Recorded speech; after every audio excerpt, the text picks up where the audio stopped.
Allahumma aftah lana hikmataka ya Allah.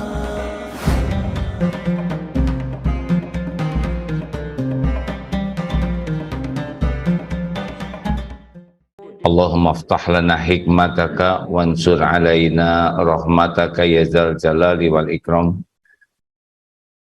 Karena setiap kejadian tidak ada yang kebetulan, setiap kejadian pasti ada hikmahnya, setiap kejadian akan membawa manfaat bagi orang yang beriman.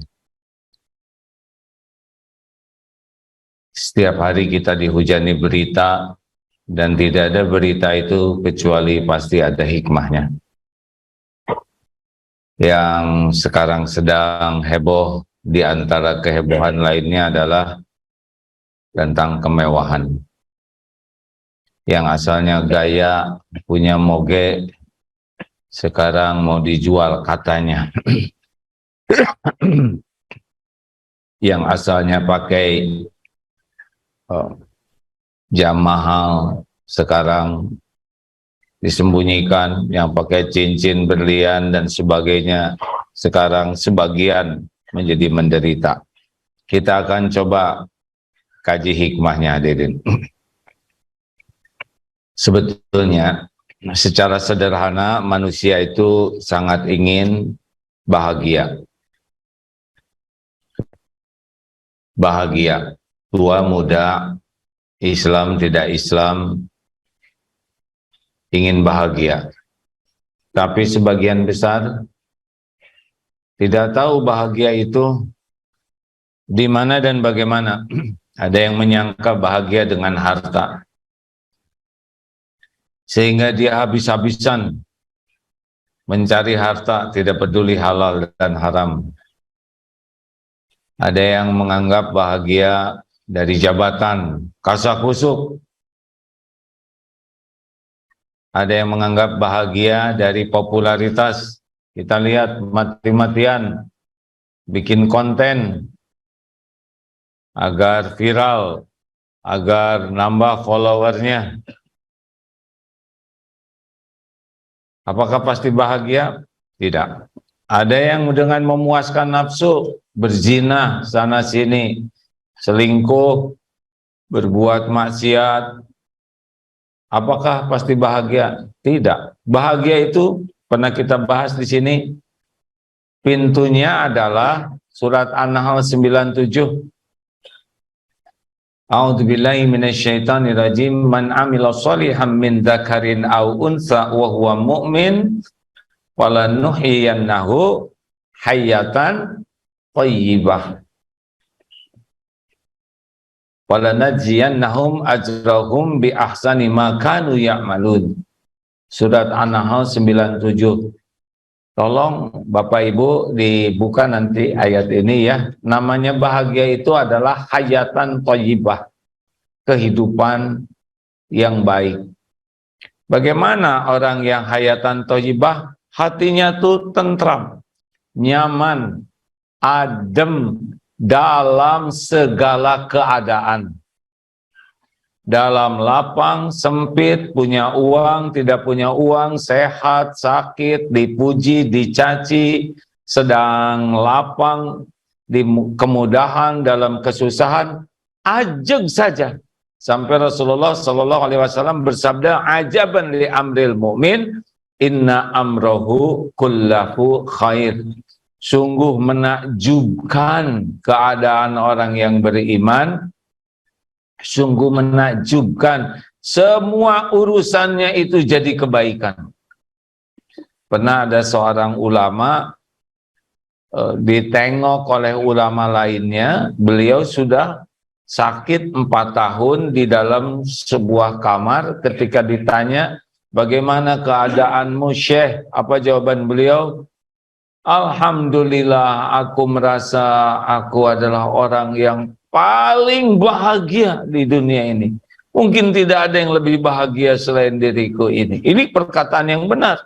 Padahal beliau berbaring di kamar 4 tahun sakit. Karena beliau bisa mengetahui hikmah dari sakit. Lanjut, hadirin.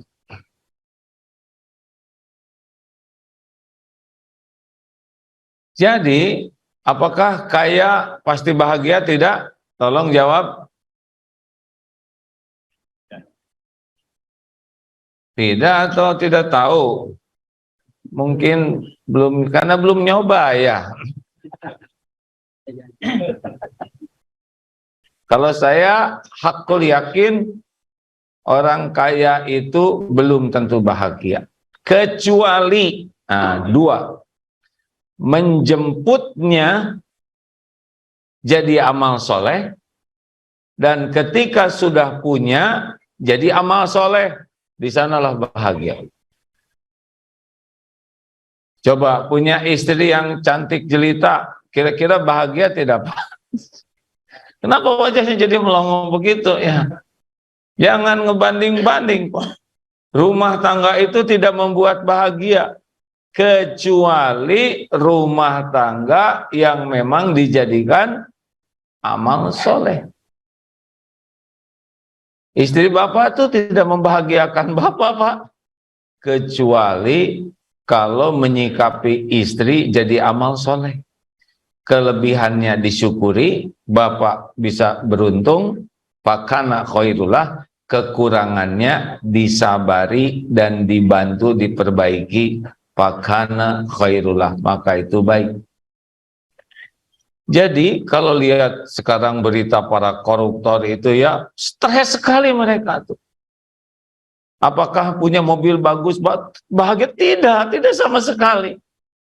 Dunia ini hanya menyenangkan lahir, bukan batin. Batin itu senangnya kalau jadi amal soleh. Jadi misal ya, ini koruptor, nauzubillahi min dzalik. Dia mencari rezekinya, bukan mencari, menjemput rezekinya dengan cara yang batil. Pasti tidak bahagia. Bukan kira-kira, ini pasti, Pak. Pasti tidak tenang. Karena setiap dosa itu dua. Satu, gelisah. Dua, takut ketahuan orang. Jadi selama bekerja saja dia takut terbongkar. Nah sekarang yang sedang risau itu pasti yang culas-culas, tambah lagi risaunya. Allah kalau mau tuh mudah saja ya membongkar. Makanya kalau menjemput rezeki itu tenang saja, hadirin.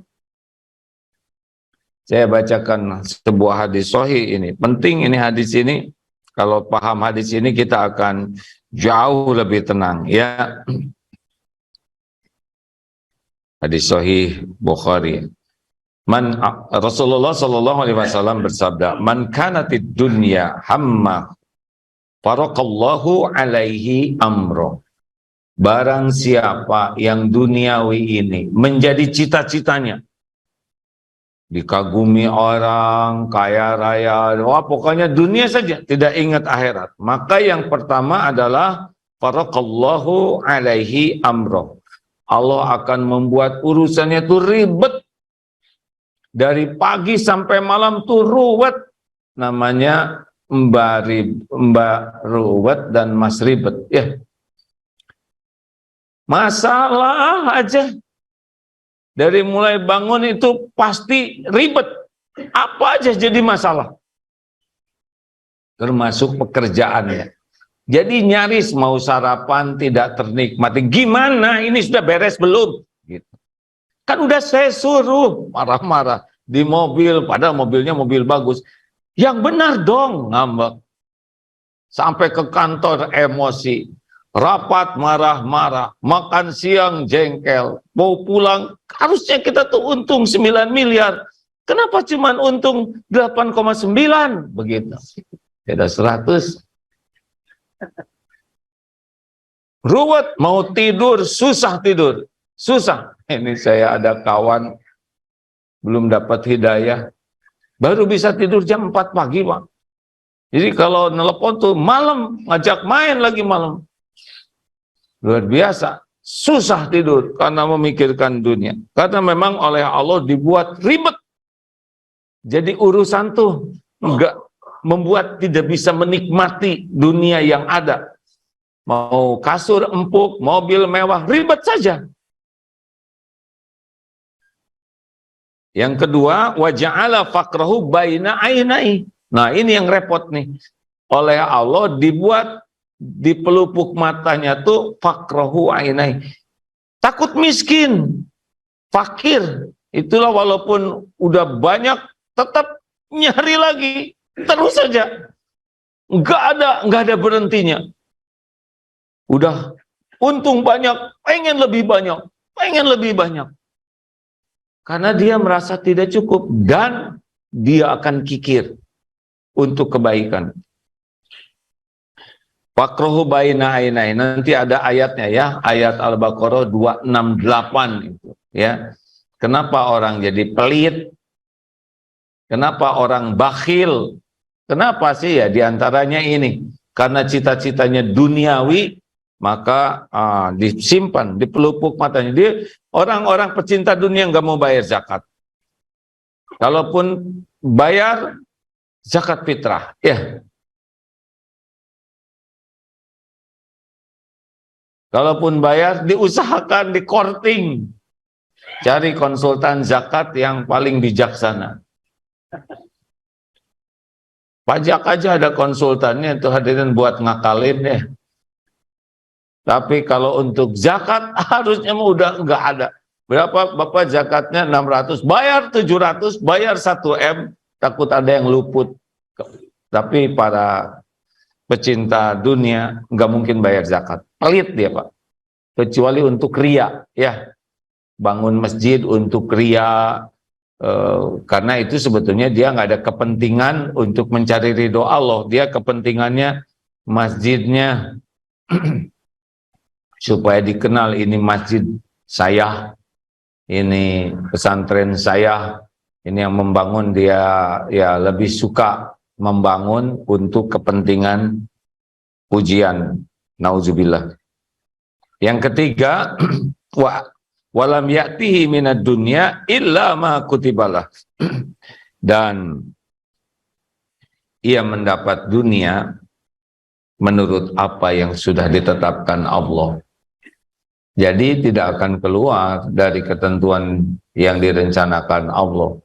Walaupun dia kerja keras siang malam, ya tetap saja dia bakal dapat apa yang sudah ditetapkan Allah baginya. Cuma dia menderita karena cita-citanya duniawi, ingin dikagumi orang, ingin dianggap hebat, kaya, ingin dianggap sukses, tidak ada kaitan dengan akhirat. Bagaimana yang akhirat?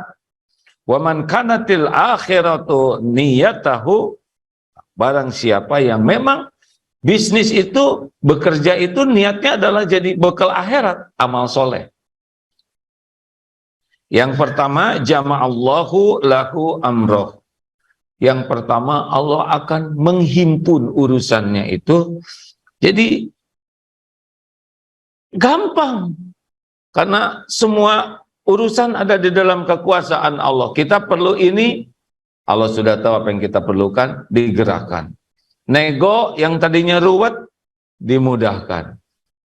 Kemudian kita perlu pendanaan, ada, dimudahkan, sehingga urusan itu tidak membebani, bahkan selalu nambah syukur karena ya Allah, mudah saja, ribet jadi kayak puzzle, ting teng ting teng. Begitulah kalau di lagu ini ya, mudah aja bikin ini, ada yang mau beli, didatangkan, negonya lebih gampang. Jadi dalam urusan tuh tidak nyesek ke hati itu. Itu ciri-ciri orang yang akhirat tujuannya tuh nggak worth it lah dunia ini untuk bikin galau, untuk bikin sedih, kecewa. Enggak tuh, enggak ada di sini. Makanya yang kedua adalah waja'ala ghinahu fi qalbi. Dibuat oleh Allah hatinya tuh kaya, enggak ada luka-luka oleh duniawi ini. Selalu syukur. Enak sekali. Saudara punya sepeda jelek, murah, tapi puas dan bersyukur. Lebih bahagia daripada sepeda ratusan juta, tapi tidak bersyukur. Keluar model baru, aduh, ini lebih bagus. Mereknya keren, lebih ringan, otomatis, belum juga dinaikin, sudah maju, bisa.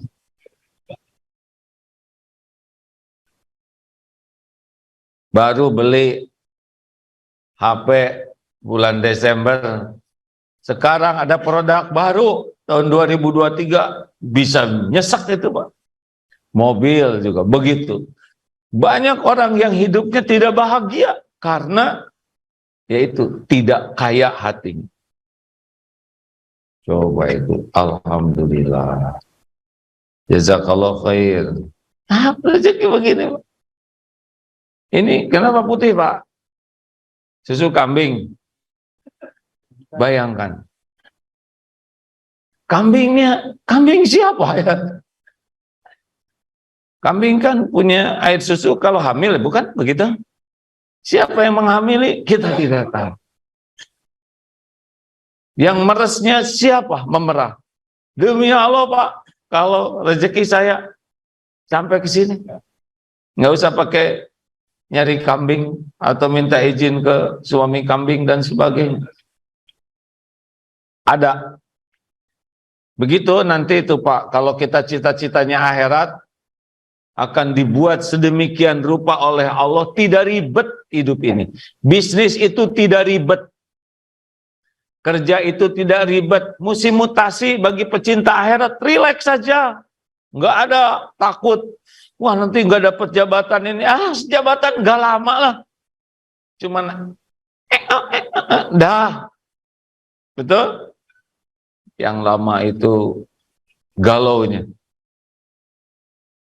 Tinggal istiqoroh, kalau baik untuk dunia, untuk mudahkan, kalau baik untuk agama, maaf, baik untuk agama, untuk akhir dari urusan, untuk bekal akhirat, ini dimudahkan. Kalau enggak, jangan dan jauhkan saya darinya. Udah rileks saja, tidak usah banyak pesaing, ya nggak apa-apa. Kenapa ribet dengan kompetitor? Kompetitor kan hamba Allah juga. Kompetitor itu Allah yang ngasih rezekinya. Tidak usah ribet. Apa yang untuk kita tidak akan jatuh ke orang, apa yang untuk beliau nggak akan jatuh ke kita. Kompetitor itu cara Allah supaya kita belajar banyak. Tanpa kompetitor nggak menarik. Balap karung sendirian pasti memalukan, ya. Walaupun juara tidak berharga kalau lawannya TK. Kompetitor itu cara dari Allah. Katanya kalau dikejar anjing kita baru tahu larinya cepat. Benar? Tergantung anjingnya, Pak. Kalau anjingnya ompong, rabun, kita tidak lari. Nah, hadirin sekalian, makanya bisnis tidak usah pakai cemas-cemas. Yang membagikan rezekinya kan cuma satu, Allah Subhanahu wa Ta'ala. Tinggal luruskan niat, perbaiki cara yang Allah sukai. Kan amal soleh itu dua kuncinya, niatnya lurus, caranya benar. Sudah di situ saja, nggak akan kemana-mana. Tidak usah pakai licik, tidak usah pakai korupsi, tidak usah pakai sumpah palsu, tidak usah pakai muji-muji berlebihan. Tenang saja. Kalau dagang ya sederhana aja. Ini mangga, bagaimana mangga ini manis atau tidak? Saya belum, tidak usah. Emang saya udah kunyah semua, nggak usah begitu. Kalau yang dicoba seperti ini Pak, saya kurang tahu apakah ini sepohon atau tidak. Bapak coba saja ini. Wah maaf ya, mangganya nggak cocok dengan yang saya harapkan. Iya Pak, nggak apa-apa. Nggak ada kecewa. Nggak ada kecewa.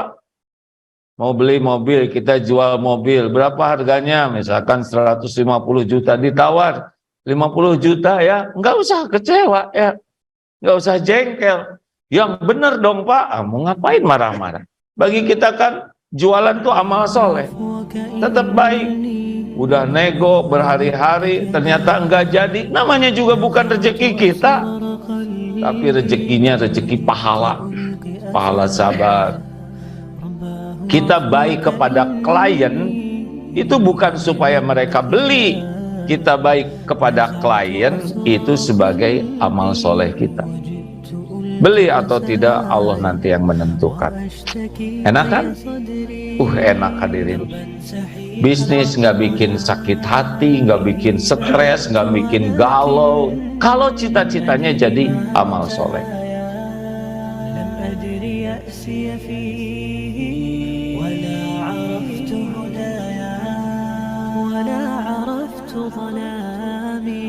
ولا عرفت ضحايا ولا لغيرك دور